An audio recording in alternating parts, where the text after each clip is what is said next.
متابعيني أهلا بيكم وفضيحة جديدة من فضايح التحكيم المصري. وفضيحة النهاردة بطلها الحكم المصري إبراهيم نور الدين في لقاء سموحة والزمالك.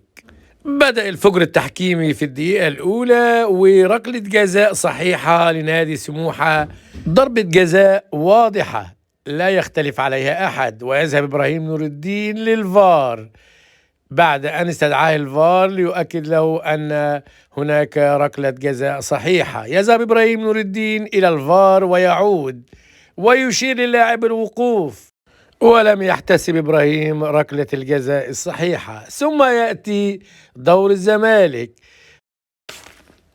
حيث تلتطم الكرة برأس اللاعب مغربي، ورغم استدعاء الفار بعد أن احتسب إبراهيم نور الدين ضربة جزاء استدعاه الفار ليؤكد له أن الكرة ليست بضربة جزاء.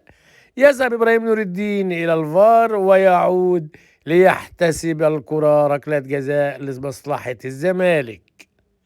من جهته أكد جهاد جريشة أن ركلة جزاء سموحة في الدقيقة الأولى صحيحة وكان يجب أن يحتسبها إبراهيم نور الدين. وأكد جريشة أن إبراهيم نور الدين أعاد التحكيم للخلف، حيث أنه أرجع التحكيم في مصر إلى 10 سنوات سابقة. وأكد رضا عبد العال أن هناك فجر تحكيمي في لقاء سموحة والزمالك، وأن الحكم إبراهيم نور الدين يخشى وخائف من مرتضى منصور، ولذلك فعل ما فعله في هذا اللقاء. جاد جريشة عاد وقرر أن إبراهيم نور الدين عاد بالتحكيم المصري للخلف، وأن هناك أخطاء كبيرة وجسيمة لصالح نادي الزمالك احتسبها إبراهيم نور الدين.